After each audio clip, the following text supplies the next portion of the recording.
Well, good morning and welcome to the Unitarian Universalist Fellowship of Vero Beach on this Sunday, September 20th in the year 2020. I'm Scott Alexander, Senior Minister of the congregation. We are a traditional brick and mortar congregation located at the corner of 16th Street and 27th Avenue in the beautiful city of Vero Beach, Florida, which serves the Treasure Coast. And of late, we are an inclusive and progressive virtual congregation without walls, really, that embraces and serves people from all over the United States and world who access us through our website and the internet. And please know you are welcome here precisely as you come to us this morning in all of your particularity and charm. Whether you are young or old, gay or straight, black or white or Latino, or some other wonderful shade of humanity, whether you are a first-time visitor this morning or have been attending for decades, whether you're feeling this morning absolutely on top of the world or down in the dumps or somewhere in between, we are delighted to have you with us for worship this morning. We hope you will find our service meaningful and enriching, and that you will find something here this morning that nourishes your spirit and feeds your soul and gives you renewed energy and purpose for living in the days and weeks ahead. So welcome. I have just a few announcements before we begin our service this morning. This very week, we closed out our mortgage. After many years of having a large mortgage, the church is now mortgage-free, and we are just delighted. And I want to thank all of the members and friends who over the last several years, by their donations, have made this possible. We are a mortgage-free congregation. Also, every Monday at 2 p.m., I have a Zoom ministerial check-in, and we had some trouble this last week. People did not have the password. That you may have a password required to get into the meeting. We will send you the link and the password, so please join us this week at 2 p.m. on Monday to just check in with us. Now our service begins with the introit, "'Tis a gift to be simple."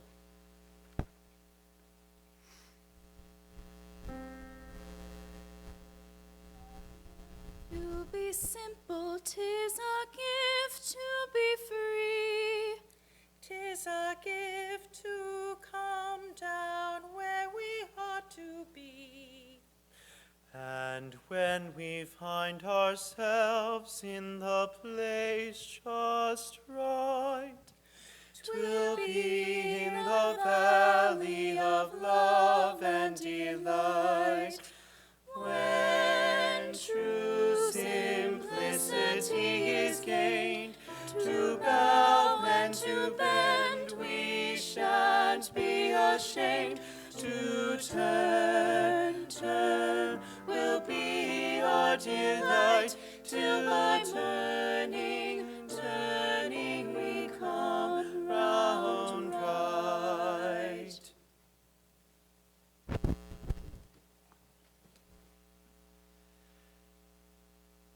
Perhaps some of you saw the recent Dear Abby column, where a moral opinion seeker wrote in and asked, "Dear Abby, what do you think of someone who lies and cheats and then goes to church on Sunday and sings hymns?"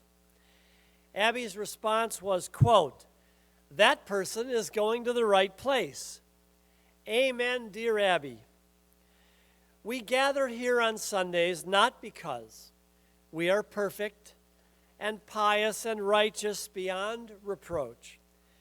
We gather here for worship because we know deep to our bones that good and well-meaning as perhaps we are all nonetheless flawed and fragile human beings who from time to time fall short of our best human selves.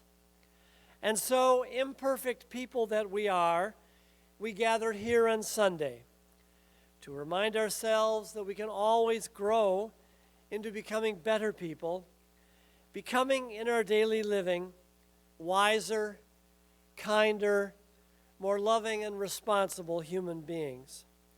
In fact, when you think about it, perfect people shouldn't even come to church. They just ruin the experience for the rest of us. Because this congregation is here for imperfect people like you and me, people who want to work on growing a soul and work on becoming a bit finer and more loving people. So welcome. Welcome just as you are. Our opening hymn, Dear Weaver of Our Lives Design, number 22 in the hymnal. If you're at home and printed out the order of service, sing along. If you don't know the words, please just hum along with us. Dear Weaver of Our Lives Design.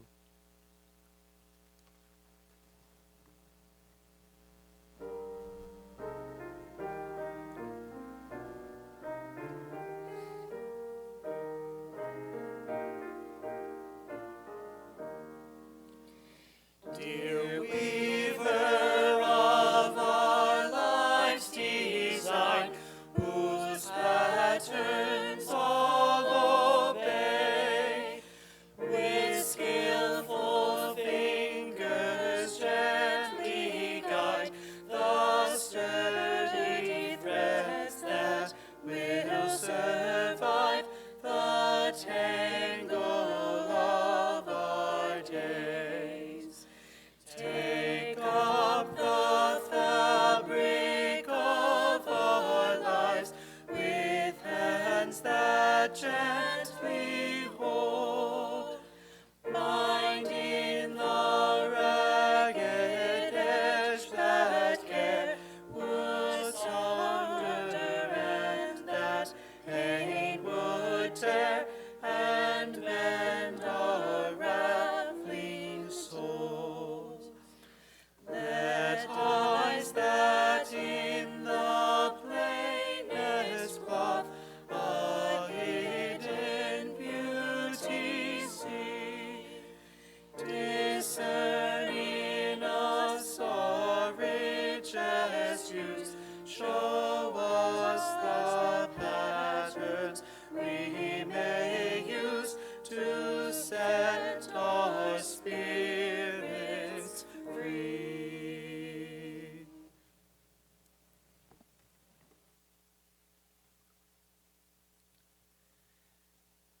And join with me in the kindling of our flame, if you have the words for our chalice.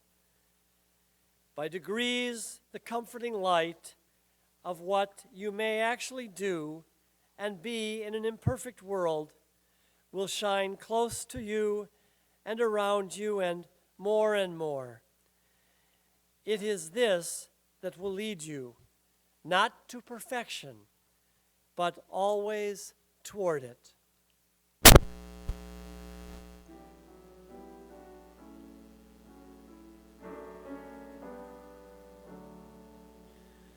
Chalice, chalice, burning bright, help remind us with your light of how we'd like to live each day, with love and truth helping lead the way.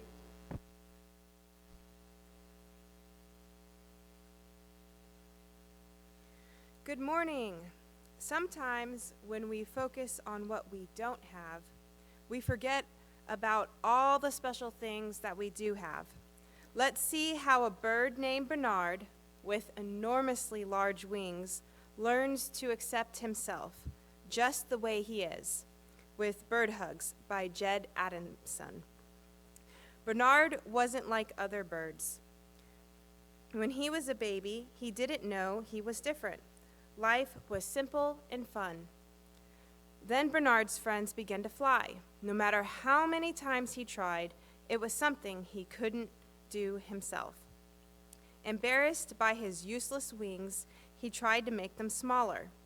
Then he wondered if he might be better if he pretended they were something else, a scarf, for instance, or a nice big bow. But whatever Bernard tried, it was hopeless. He wasn't able to fly. Bernard felt utterly sorry for himself.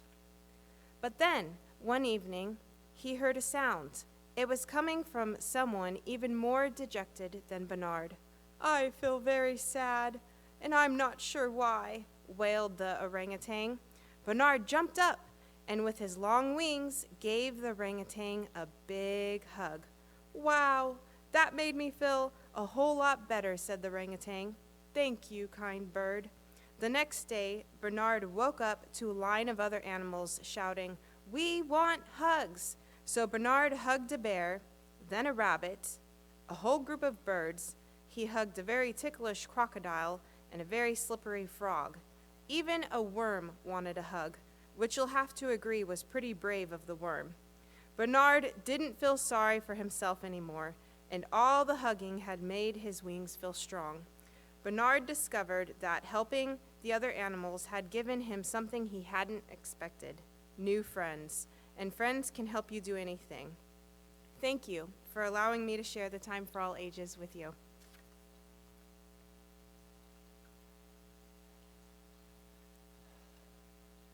So this is the time in our weekly service for the members and friends of our fellowship to express their financial commitment to the ongoing work in which this congregation shares. Now, every Sunday, when we were able to meet in person at our church facility at 1590 27th Avenue, we collect donations for a worthy community service organization here on the Treasure Coast on a rotating basis. This morning's organization to be supported is the Indian River County Volunteer Ambulance Squad. They drive people to doctor's appointments and physical therapy appointments and are a wonderful organization. If during these times of our remote services you wish to make a donation to them, please make a check out to the fellowship, UUFVB, and in the memo line, put Ambulance Squad. And twice a year we will send them a check for the full amount that has been donated over the Sundays.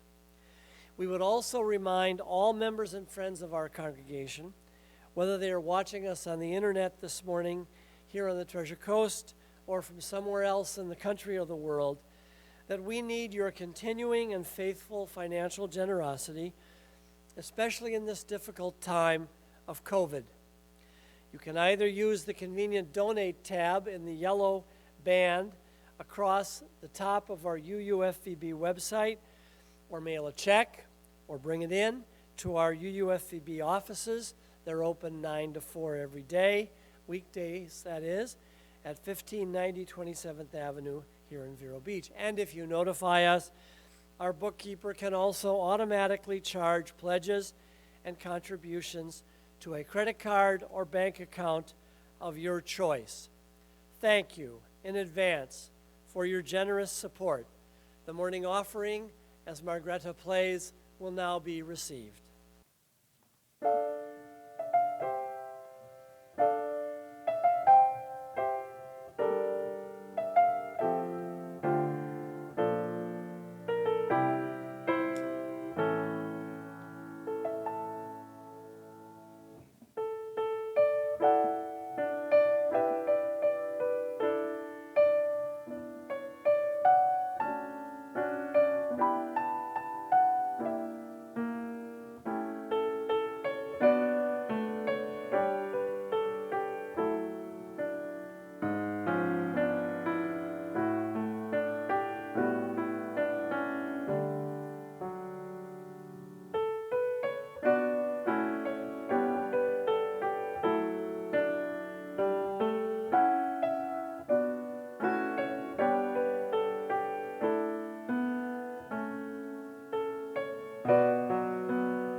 So because we are a caring community, each Sunday during our worship, whether we're gathered here in our sanctuary in Vero Beach or meeting remotely, we take a few moments to share the joys and the sorrows and the prayers that are on our hearts for others this morning.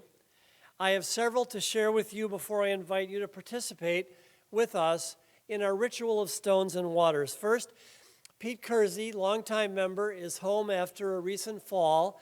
He very much welcomes phone calls and visits if you call ahead, especially visits. He's at home with lots of time on his hands, so please call Pete and maybe arrange a visit to go by and see him. We're also concerned about two members with various medical situations, Eva Heifetz up in Maine and Paula Herger up in New Hampshire. We send our love to both of them as they continue to deal with medical situations. And Jean Panuto, our much beloved member who died recently, her memorial service has been rescheduled for Friday afternoon, October 16th at 4 p.m. And we are going to be gathering in the sanctuary for that with masks and safe distancing, those who are comfortable coming to her memorial on that Friday. We will also tape that service and send those of you who cannot come the link on an email. We'll send it to everyone in the congregation so that you can watch the service within a day or two. Now is the time for our ritual of stones and water.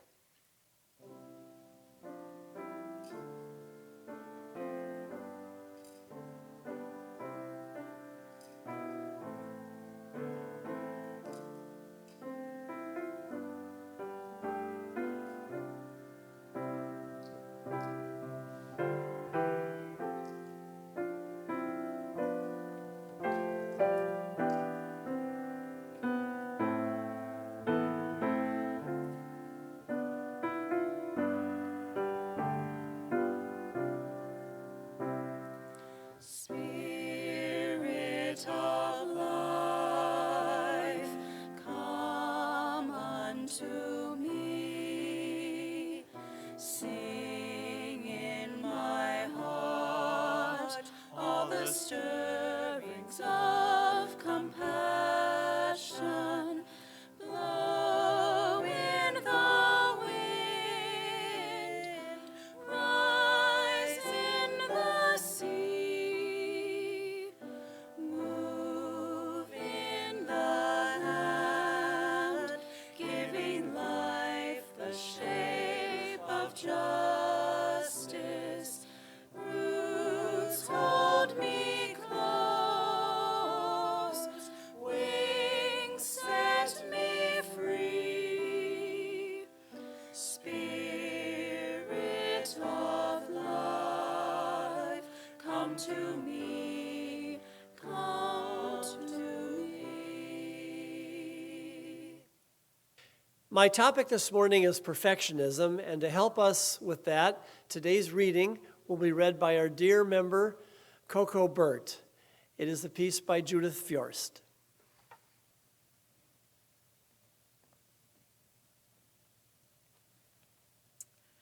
Thank you, Scott.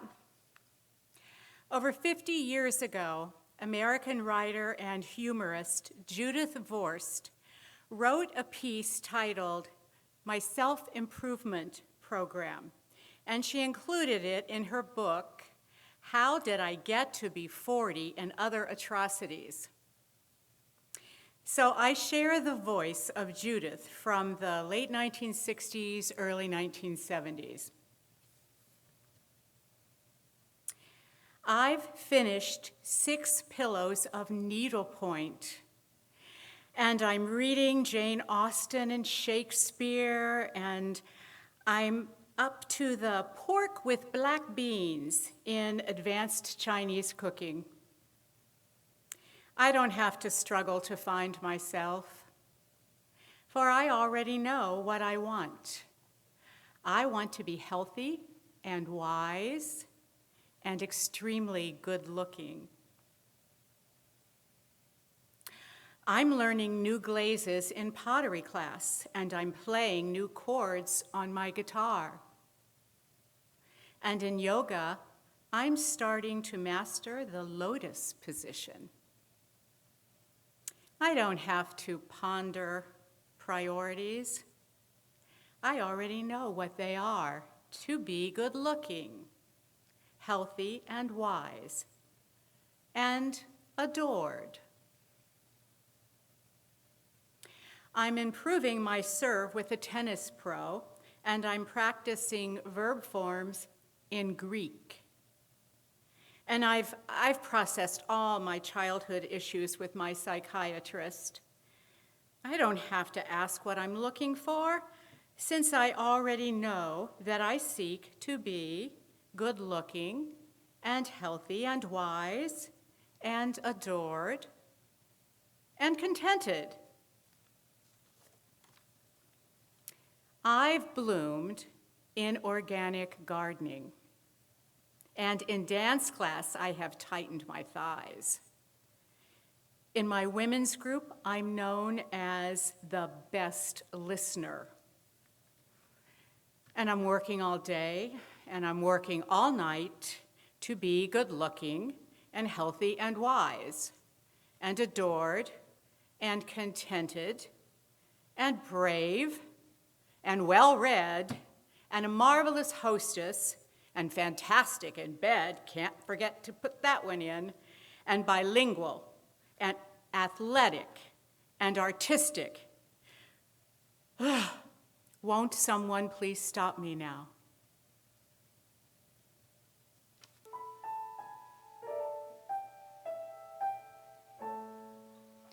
By the time the wind has blown the weather vane around, I'll show you if I can. No matter what the circumstance, for one thing I'm renowned. My character is spit, spot, spick, and span. I'm practically perfect in every way. Practically perfect, so people say. Each virtue virtually knows no bound. Each trait is great and patently sound. I'm practically perfect from head to toe. If I had a fault, it would never dare to show. I'm so practically perfect in every way.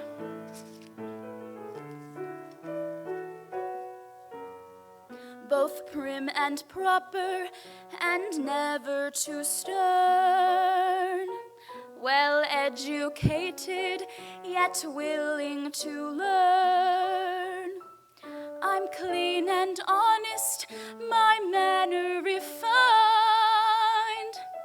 and I wear shoes of the sensible kind. I suffer no nonsense, and whilst I remain, there's nothing else I feel I need explain. I'm practically perfect in every way. Practically perfect, that's my forte. Uncanny nannies are hard to find. Unique yet meek, unspeakably kind. I'm practically perfect, not slightly soiled. Running like an engine that's just been freshly oiled. I'm so practically perfect in every way. I'm practically perfect, and here's my aim. By the time I leave here, you both will be the same. You'll be practically perfect. Practically perfect. You will be practically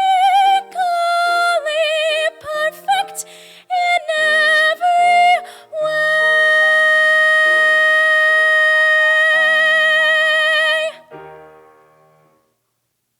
So every once in a while, as your minister, I prepare a sermon that has the potential, I say the potential, of getting me in trouble with you, the people I serve. I'm pretty sure that this could be the case this morning because my topic, perfectionism, is one that may hit a bit close to home for more than a few of you. But that's the risk I must take today because 11 years ago, yes, it really has been 11 years since I came to be your minister, when I accepted the official call to become the settled minister here, I promised in our grand service of installation we had that first February to always, quote, preach the truth in love from this pulpit. And you, in your spoken response to me as a congregation during that same service, I found the order of service and looked up the precise words. You said, quote, we would have you teach us the truth as you know it, in the spirit of love, and with the respect for the dignity of all persons, and to challenge us to be the best that we can humanly be. So the bottom line here this morning is that you asked for it, folks. But actually, don't worry too much, and I won't worry either, for what I have to say to you this morning is really meant to be a pretty gentle and shared certainly in love and respect. But I do want, nonetheless, to dive into a topic that I believe we together need to seriously explore and reflect upon.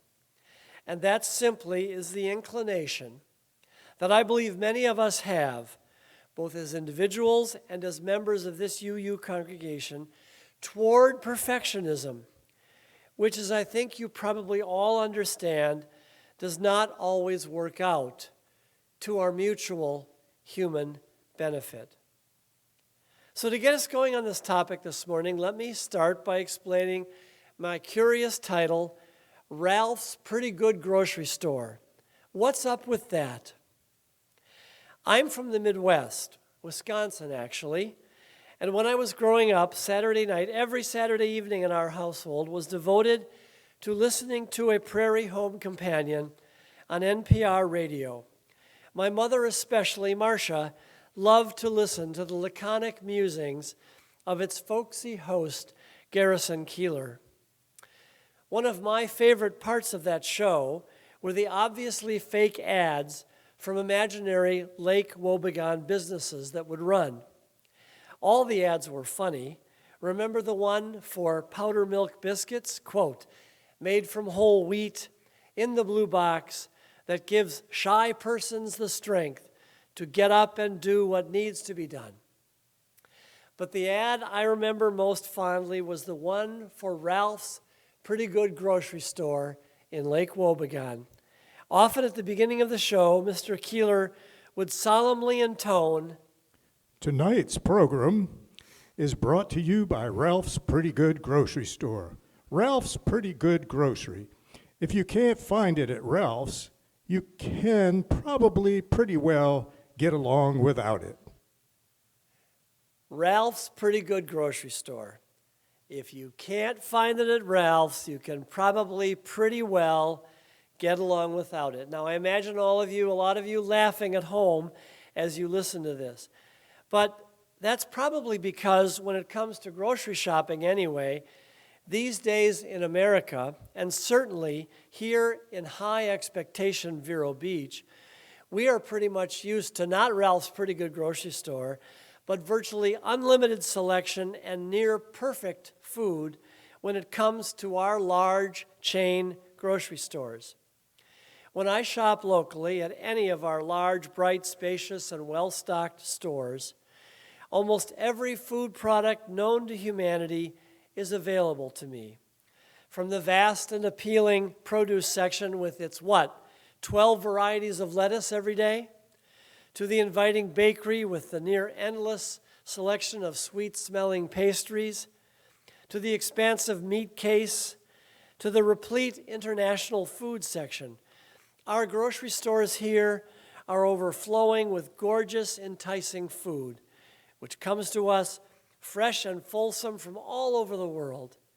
Around here, we never have to worry about the poor selection at Ralph's Pretty Good grocery store, because here, all of our sky-high consumer expectations are met nearly 100% of the time. And that's what I really want to talk to you about this morning, our human tendency to have such sky-high expectations these days about almost everything. I don't really want to talk right now about the wonderful Publix stores we have around town. I want to talk about us. I want to talk about us collectively, about how I see us functioning together as a high expectation congregation. And I want to talk about us individually, about how I see most of us functioning, again, as high expectation persons across the various venues of our living. Now again, don't worry, because as I implied at the beginning, it is in my self-interest as your minister to be kind and fair and gentle this and every Sunday morning in my observations.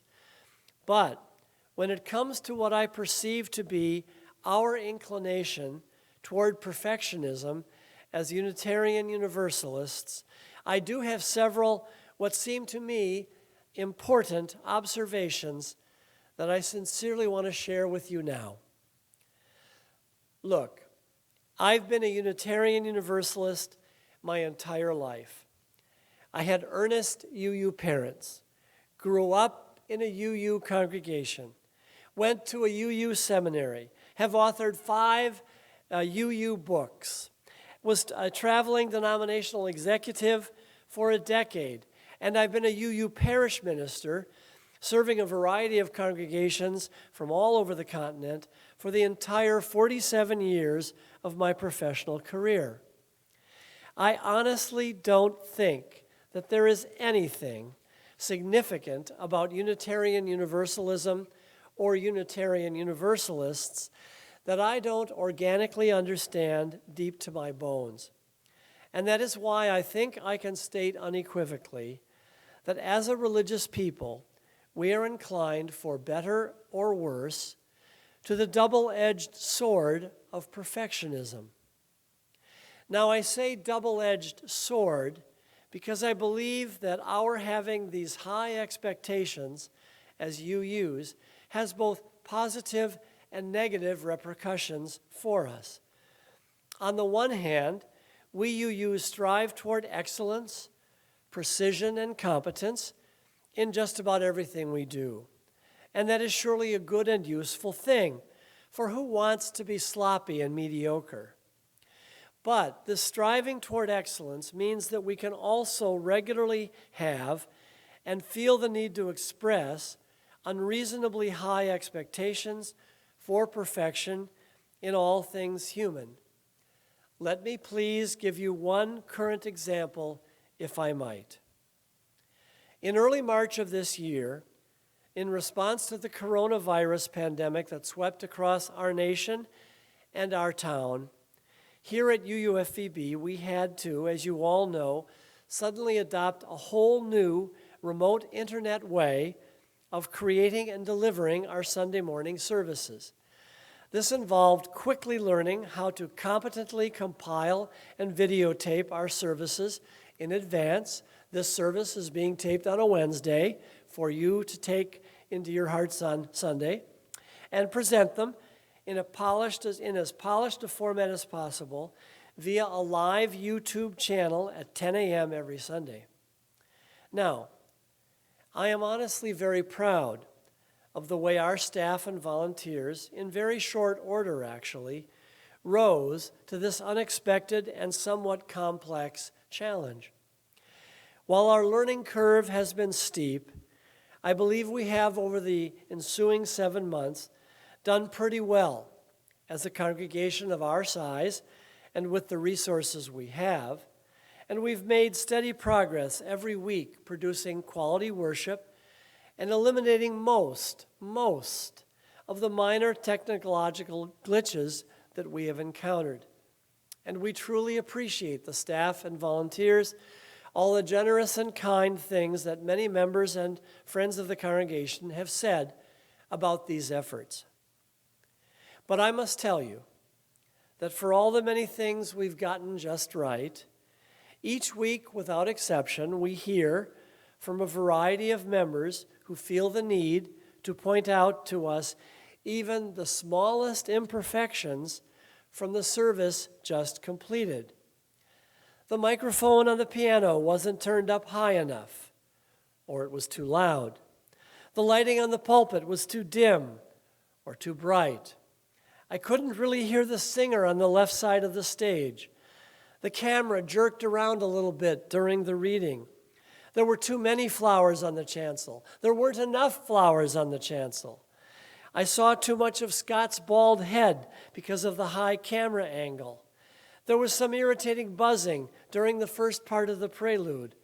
One of the videos was a little hard to hear. On and on have gone the comments. Now, let me be clear.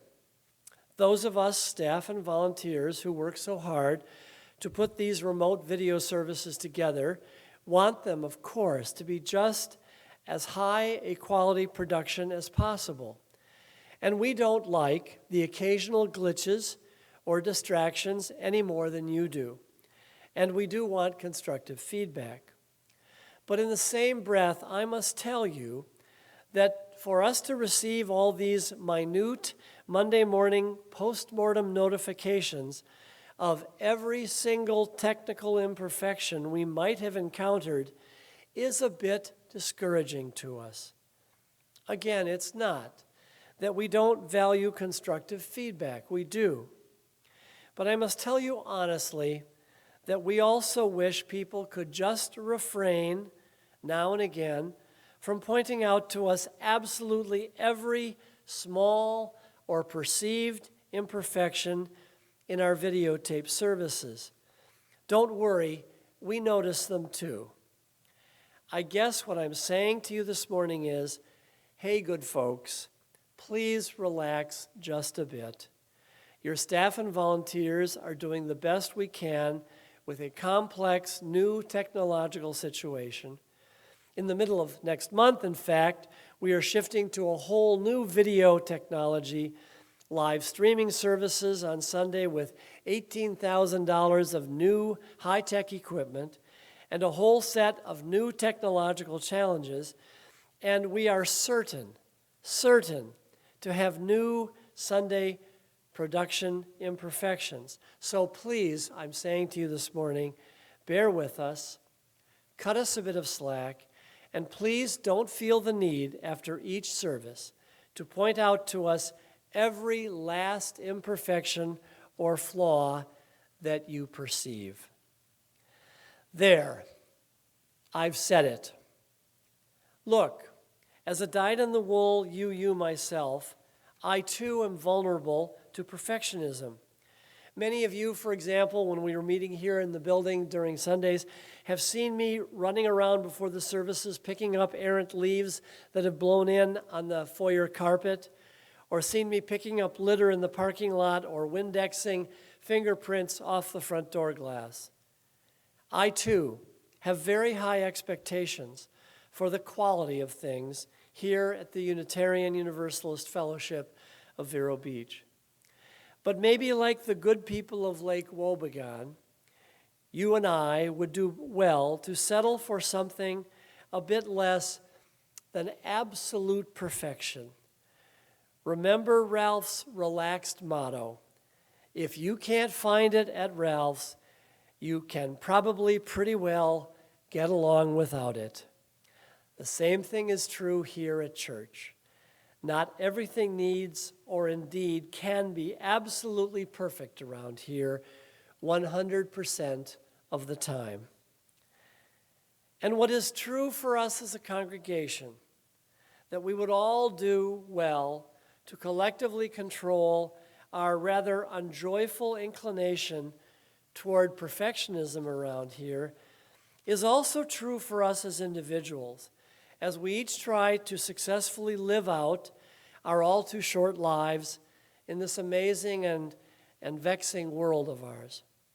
First, there is the common sense wisdom of scientist Marie Curie, the great Polish scientist, who nearly a century ago wrote, "Have no fear of perfection, you'll never reach it."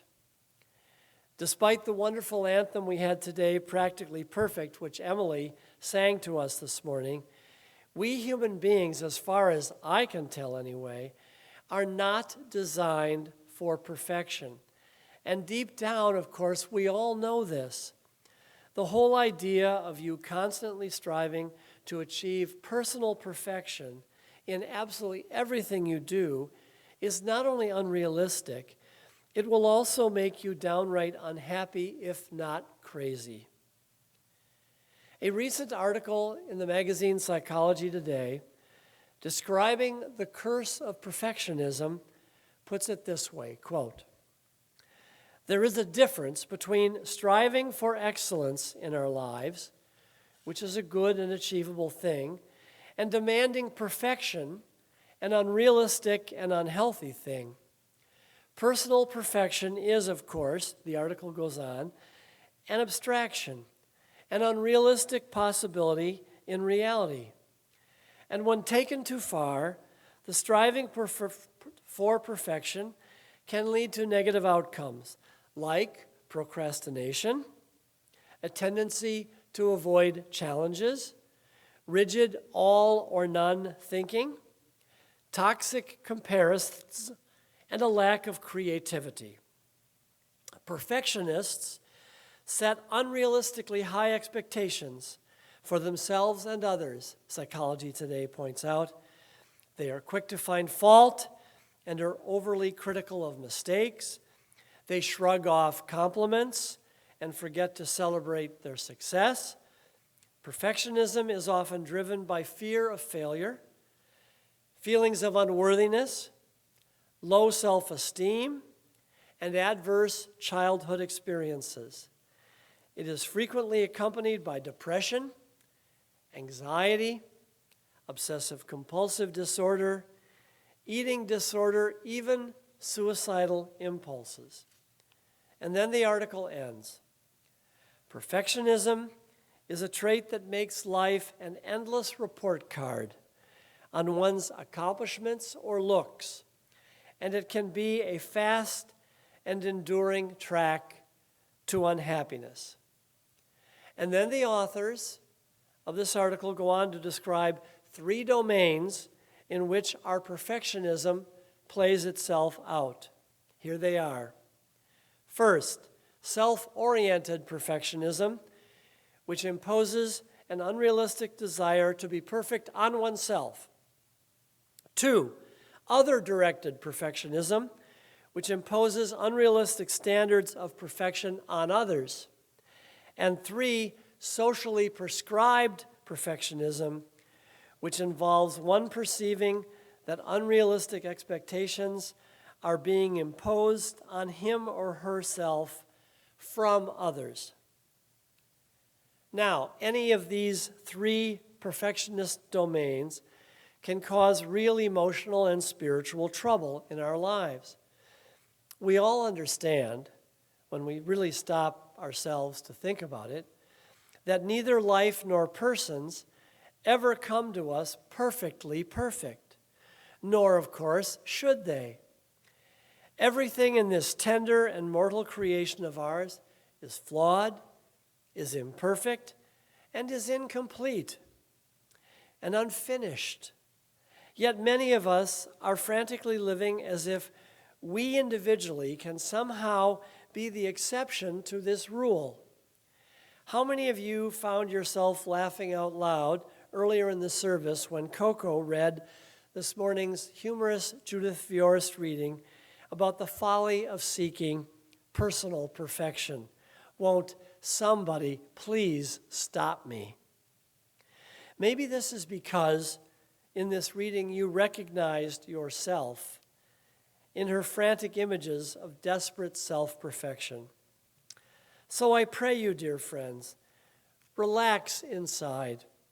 Give up your perfectionist scripts and heed the wisdom of the Leonard Cohen poem which we printed at the top of this morning's order of service.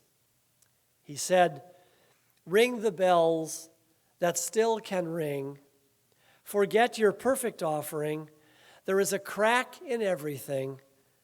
That's how the light gets in."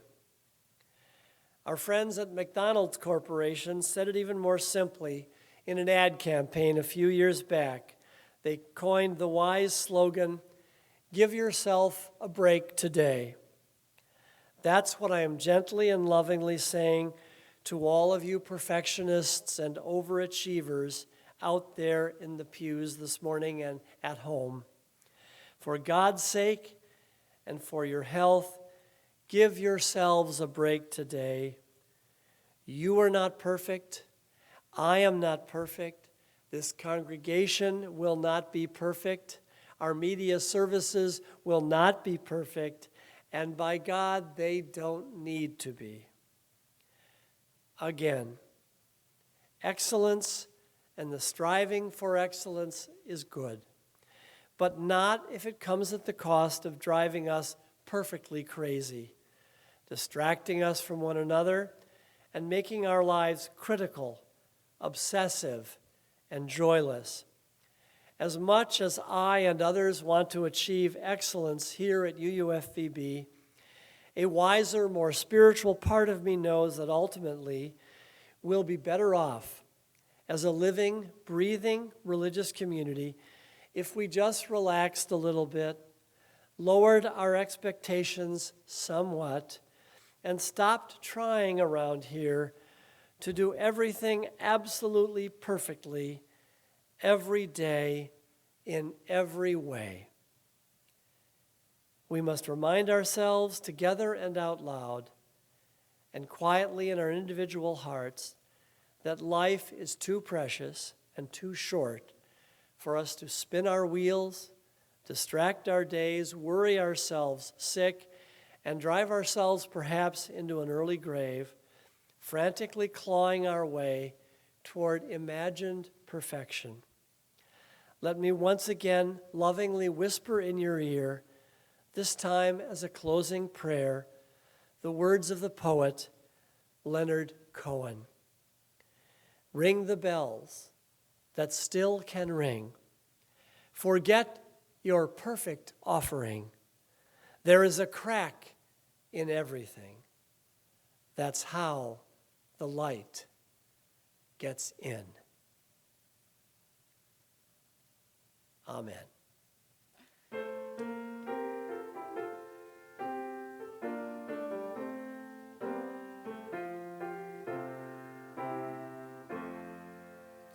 Grieve not your heart for want of place, nor yearn for easy praise, but fit yourself some task to do, and well employ your days. From wise and foolish, both alike, we should all try to learn, for one can show us how to live, the other what to spurn. Be fair to people where they err, when good your pleasure show. Their faults be quick to understand, in judging them be slow. But this above all else obey, it is the best of gold.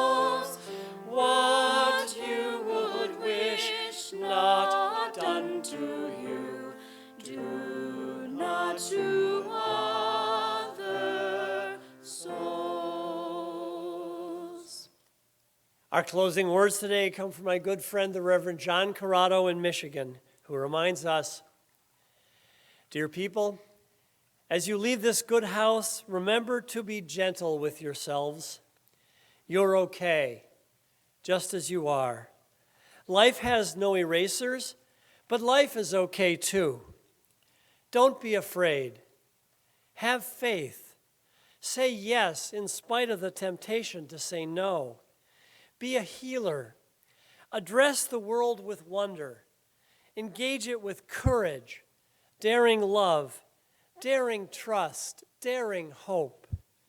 Open your soul as if it were a window, letting the sun shine in and letting the light of yourself out.